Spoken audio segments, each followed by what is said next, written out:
1950களில் பரபரப்பை கிளப்பிய பறக்கும் தட்டுகள் தொடங்கி UFO எனப்படும் அடையாளம் தெரியாத பறக்கும் பொருட்களை எத்தனையோ இடங்களில் பார்த்ததாக பலரும் கூறியுள்ளனர். UFO தொடர்பாக ரகசியமாக வைக்கப்பட்டிருந்த புகைப்படங்கள், வீடியோ பதிவுகளையும் கூட அமெரிக்கா அண்மையில் வெளியிட்டது.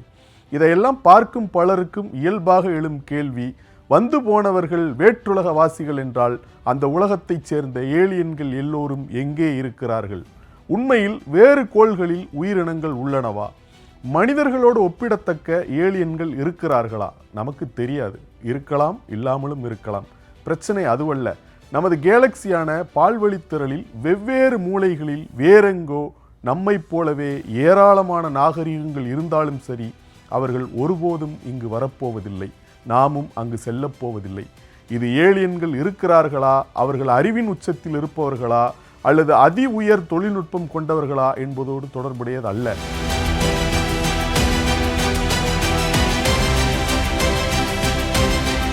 பால்வழித்திரள் எனப்படும் நமது கேலக்சி மிகவும் பழமையானது. சுமார் 13.6 பில்லியன் ஆண்டுகள், அதாவது 1360 கோடி ஆண்டுகள் பழமையானது. மிக பெரியது. 1,00,000 ஒளி ஆண்டுகள் அகலம் கொண்டது. அதாவது பால்வழித்திரளின் ஒரு முனையிலிருந்து ஒளி புறப்பட்டால் மறுமுனையை சென்றடைய 1,00,000 ஆண்டுகளாகும். நொடிக்கு 3,00,000 கிலோமீட்டர் வேகத்தில் பயணிக்கும் ஒளிக்கு 1,00,000 ஆண்டுகள் ஆகும் என்றால் அது நமது கற்பனைக்கும் எட்டாத விரிவு. அதில் சுமார் 400 பில்லியன் நட்சத்திரங்கள், அதாவது 40,000 கோடி நட்சத்திரங்கள் உள்ளன. இந்த நட்சத்திரங்களில் கோடிக்கணக்கானவை சூரியனை போன்றவை என்பதோடு பூமி போன்ற கோள்களும் அவற்றை சுற்றி வருகின்றன. ஒளியின் வேகத்தில் வெறும் 1% வேகத்தில் பயணிக்கும் விண்கலங்களை உருவாக்கினால், அதாவது மணிக்கு 1 கோடி கிலோமீட்டர் வேகத்தில் பயணிக்கும் விண்கலங்களை உருவாக்கினால் அருகிலுள்ள விண்மீன் மண்டலங்களை சென்றடைய சுமார் 400 முதல் 500 ஆண்டுகள் ஆகலாம். புதிய கோள்களுக்கு சென்றடைந்தவுடன் அங்கு குடியேற்றத்தை உருவாக்கி அதன் பிறகு அடுத்த அருகிலுள்ள நட்சத்திரங்களுக்கு விண்கலங்களை அனுப்பலாம். பால்வழித்திரள் சுமார் 1,00,000 ஒளியாண்டுகள் குறுக்களவு கொண்டது என ஏற்கனவே பார்த்தோம். ஒளியின் வேகத்தில் 1% வேகத்தில் ஒரு விண்கலம் பயணித்தால் 1 ஒளியாண்டு தூரத்தை கடக்க 100 ஆண்டுகளாகும். இந்த அடிப்படையிலான கணக்கீடுகள் ஏறத்தாழ 5 கோடி முதல் 10 கோடி ஆண்டுகளில் பால்வழி மண்டலத்தில் உள்ள எல்லா விண்மீன் குடும்பத்தையும் சென்றடைய முடியும் என காட்டுகின்றன. மனிதர்களுக்கு 10 கோடி ஆண்டுகள் என்பது மிகப்பெரிய காலமாக தோன்றினாலும் பால்வழித்திரளின் வயது 1300 கோடி ஆண்டுகளுக்கும் அதிகம். 100 கோடி ஆண்டுகளுக்கு முன்பு ஒரே ஒரு நாகரிகம் இதை செய்ய தொடங்கியிருந்தாலும் கூட அவர்கள் ஏற்கனவே எல்லா இடங்களிலும் பரவி இருக்க வேண்டும். எனவே பால்வழித்திரளின் ஏதோ ஒரு பகுதியில் ஒரு நாகரிகம் 100 கோடி ஆண்டுகளுக்கு முன்பே தோன்றியிருந்தாலும் இந்நேரம் அவர்கள் எல்லா இடங்களிலும் பரவி இருக்க வேண்டும். அவர்கள் எப்போதோ பூமிக்கும் வந்திருக்க வேண்டும். அப்படியானால் அவர்கள் எங்கே? அதாவது வேற்றுலக உயிரினங்கள் இருப்பதற்கான சாத்தியம் அதிகம். ஆனால் அதற்கு ஒரு சிறு சான்று கூட இதுவரை இல்லை என்பதே இந்த கேள்வி மறைமுகமாக குறிப்பிடுகிறது. இதைத்தான் ஃபெர்மி முரண்மை, ஃபெர்மி பரடாக்ஸ் என்று அழைக்கிறார்கள். சரி, இதற்கான விடை என்ன?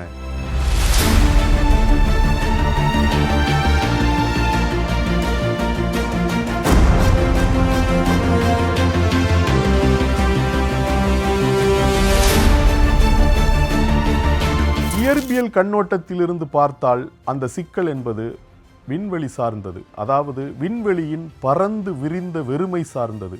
வான்மண்டலங்கள் ஒன்றுக்கொன்று எவ்வளவு தொலைவில் உள்ளன என்பதை நாம் சரியாக புரிந்து கொள்வதில்லை. ஒரு உதாரணத்தை சொல்வதென்றால், சூரியன் தவிர்த்து நமக்கு மிக அருகில் உள்ள விண்மீன் பிராக்சிமா சென்டாரி என்று அழைக்கப்படுகிறது. அது சுமார் 4 ஒளியாண்டுகள் தொலைவில் உள்ளது. இதன் பொருள் என்ன? ஒளி வினாடிக்கு 3,00,000 கிலோமீட்டர் வேகத்தில் பயணிக்கிறது. அதைவிட வேறு எதுவும் வேகமாக செல்ல முடியாது.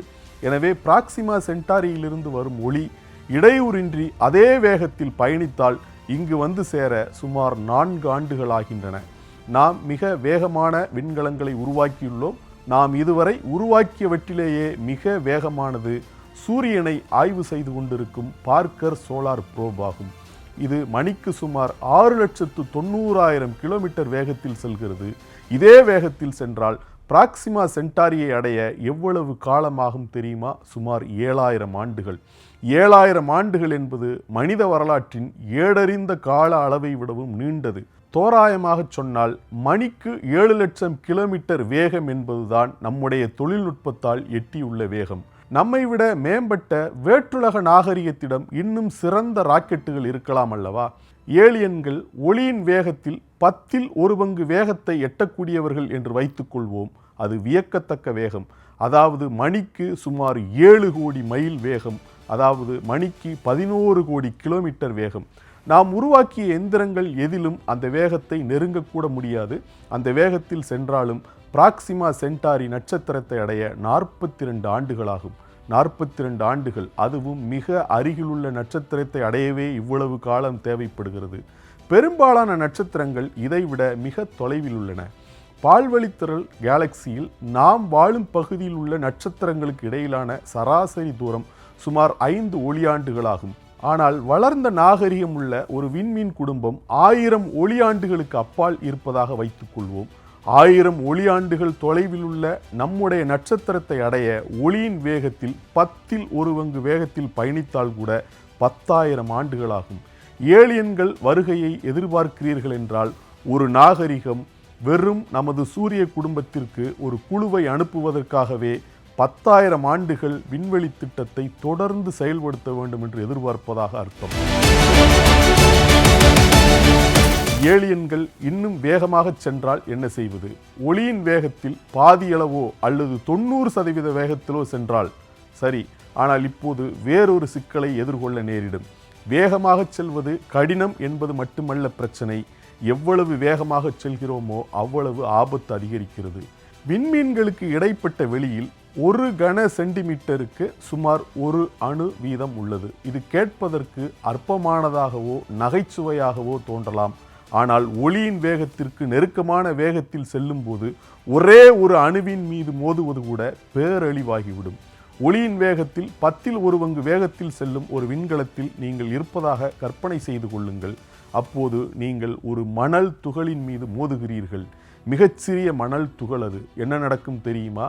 அந்த மோதலில் வெளிப்படும் ஆற்றல் ஒரு அணுகுண்டின் ஆற்றலுக்கு சமம். ஒரே ஒரு மணல் துகள் தான். விண்வெளியில் இதுபோல மிதக்கும் துகள்கள் ஏராளமாக உள்ளன. நுண்ணிய விண்கற்கள், தூசு, சிறிய பனிக்கட்டி துண்டுகள் மற்றும் பல வகையான சிதைந்த பொருட்கள் அங்கு உள்ளன. நீங்கள் போதுமான வேகத்தில் செல்லும் போது அவற்றில் ஏதேனும் ஒன்று உங்கள் விண்கலத்தையே அழித்துவிடக்கூடும். அதிலிருந்து தப்பிக்க என்ன செய்ய வேண்டும்? அதிவேக மோதல்களிலிருந்து பாதுகாக்க விண்கலத்திற்கு பாதுகாப்பு உரையை அமைத்து விடலாமே. பல மீட்டர் தடிமன் கொண்ட உரை தேவைப்படலாம். அப்போது அந்த மொத்த நிறையையும் ஒளியின் வேகத்தில் 10ல் 1 பங்கு வேகத்திற்கு முடுக்கிவிட வேண்டும். அதற்கு தேவைப்படும் ஆற்றலின் அளவு நம்ப முடியாத அளவிற்கு அதிகம். வெறும் 1 கிலோகிராம் எடையுள்ள பொருளை ஒளியின் வேகத்தில் 10ல் 1 பங்கு வேகத்திற்கு முடுக்கிவிட சுமார் 450 ட்ரில்லியன் ஜூல்ஸ் ஆற்றல் தேவைப்படுகிறது. 1 கிலோகிராம் பொருளுக்கு தேவைப்படும் இந்த ஆற்றல் அளவு ஒட்டுமொத்த இந்தியாவும் அரை மணி நேரத்தில் பயன்படுத்தும் ஆற்றலுக்கு சமமானது. இப்போது இதை ஒரு விண்கலத்தின் நிறையோடு பெருக்கி பாருங்கள்.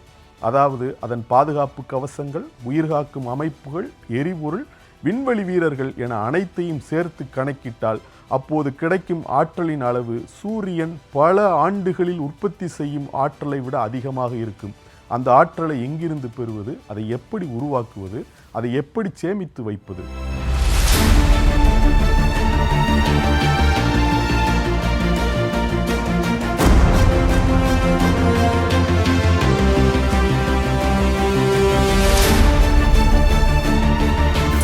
ஸ்பேஸ் நிறுவனர் எலான் மஸ்க் கூறும் ஆன்டிமேட்டர் ஃபியூசன் எனப்படும் அணுக்கரு இணைவு வினை அல்லது இன்னும் நாம் கண்டுபிடிக்காத ஏதேனும் ஒன்று இந்த பிரச்சனையை தீர்க்கலாம் அல்லவா? எதிர்த்துகள்களாலான பருப்பொருள் என்று குறிப்பிடப்படும் ஆன்டிமேட்டர் என்பது உண்மையானதுதான். துகள் முடுக்கிகளில் பார்ட்டிகிள் ஆக்சிலரேட்டர்ஸில் மிக சிறிய அளவிலான ஆன்டிமேட்டரை நம்மால் உருவாக்க முடியும். ஆனால் விண்மீன்களுக்கு இடையேயான பயணத்தை மேற்கொள்ளும் ஒரு விண்கலத்திற்கு தேவையான அளவு ஆன்டிமேட்டரை உருவாக்க, அதாவது ஒரு கோளின் நிறையிலுள்ள கணிசமான பகுதியை ஆற்றலாக மாற்ற வேண்டியிருக்கும். இது நடைமுறைக்கு சாத்தியமானதல்ல. கோட்பாட்டளவில் இது சாத்தியமற்றது என்று சொல்ல முடியாது, ஆனால் நடைமுறையில் இது சாத்தியமற்றது. அணுக்கரு இணைவு வினை மூலம் ஆற்றலை உருவாக்கும் ஃபியூசனை பொறுத்தவரை கடந்த 75 ஆண்டுகளாக அதை செயல்படுத்த முயற்சித்து வருகிறோம். ஆனால் அதை இயக்க தேவைப்படும் ஆற்றலை விட அதிக ஆற்றலை உற்பத்தி செய்யும் ஒரு ஃபியூசன் ரியாக்டர் கூட, அதாவது அணுக்கரு இணைவு உலை கூட இதுவரை உருவாக்கப்படவில்லை. ஒருவேளை அப்படி ஒன்றை உருவாக்கினாலும் அதை ராக்கெட்டை செலுத்த பயன்படுத்துவது முற்றிலும் மாறுபட்ட ஒரு சவாலாகும். சரி, நாம் இன்னும் கண்டுபிடிக்காத ஏதேனும் ஒன்று இருக்கலாம் அல்லவா? 200 ஆண்டுகளுக்கு முன்பு யாருக்கும் அணு ஆற்றலை பற்றி தெரியாது. ஆனால் இப்போது நம்மிடம் அணுமின் நிலையங்கள் உள்ளன. 19ஆம் நூற்றாண்டில் நமக்கு சார்பியல் கொள்கை பற்றி தெரிந்திருக்கவில்லை, குவாண்டம் இயக்கவியல் பற்றியும் தெரிந்திருக்கவில்லை. அதன் பிறகு நாம் நிறைய விஷயங்களை கற்றுக்கொண்டோம். நாம் கற்றுக்கொண்ட விஷயங்கள் முன்பு சாத்தியமற்றது என்று கருதப்பட்ட புதிய விஷயங்களை சாத்தியமாக்கவில்லை. மாறாக சாத்தியமற்றது என்று நாம் நினைத்த விஷயங்கள் உண்மையிலேயே சாத்தியமற்றவைதான் என்பதை அவை பெரும்பாலும் உறுதிப்படுத்தின. இதற்கு ஒரு உதாரணத்தை சொல்லலாம். ஐன்ஸ்டீனுக்கு முன்பு மிக அதிக வேகத்தில் சென்றால் ஒளியின் வேகத்தை விஞ்ச முடியும் என்று கருதினர். ஆனால் அது சாத்தியமில்லை என்பதை ஐன்ஸ்டீன் நிரூபித்து காட்டினார்.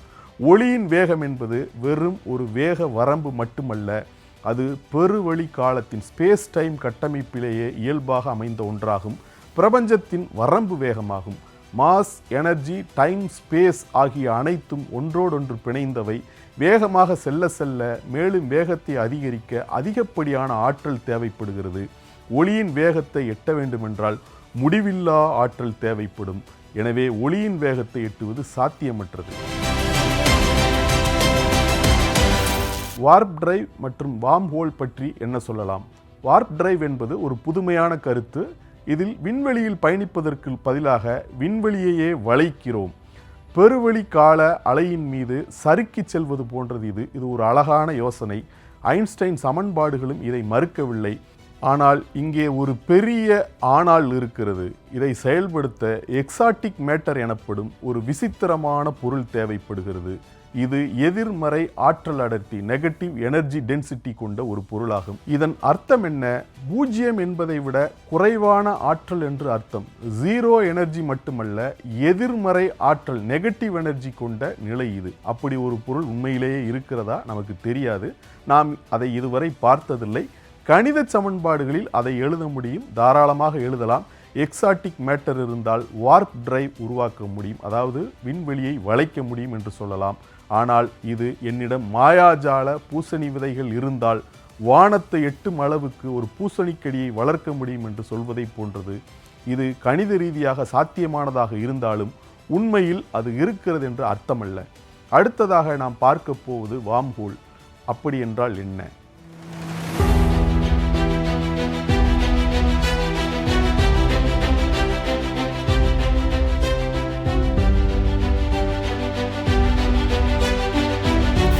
வார்ம் ஹோல்களின் நிலை என்ன? அதிலும் அதே சிக்கல்தான். ஒரு வார்ம் ஹோலை திறந்த நிலையில் வைத்திருக்கவும் அது சரிந்து மூடிக்கொள்வதை தடுக்கவும் எக்ஸாட்டிக் மேட்டர் தேவைப்படுகிறது. அதுவும் மிக அதிக அளவில் தேவைப்படுகிறது. ஒருவேளை எப்படியாவது ஒரு வார்ம் ஹோலை உருவாக்கினாலும் அதை அமைப்பதற்கு அதன் மறுமுனைக்கு செல்ல வேண்டிய சிக்கல் இருக்கவே செய்கிறது.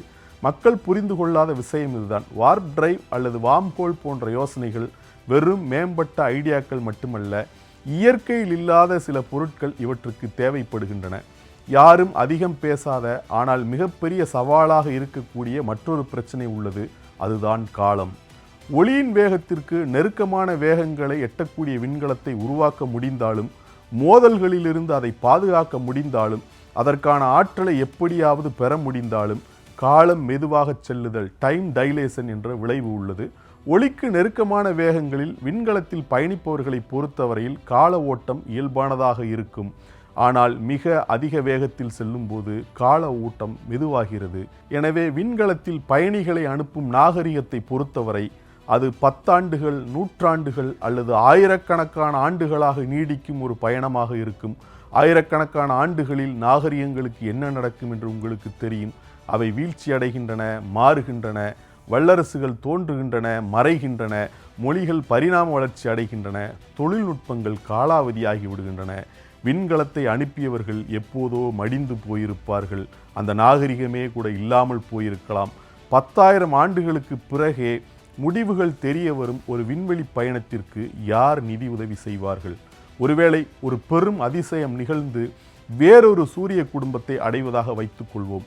நூற்றாண்டுகளாக பயணம் செய்திருக்கிறீர்கள், அல்லது சஸ்பெண்டட் அனிமேஷன் எனப்படும் ஒருவித உறைநிலை உறக்கத்தில் இருந்திருக்கிறீர்கள்.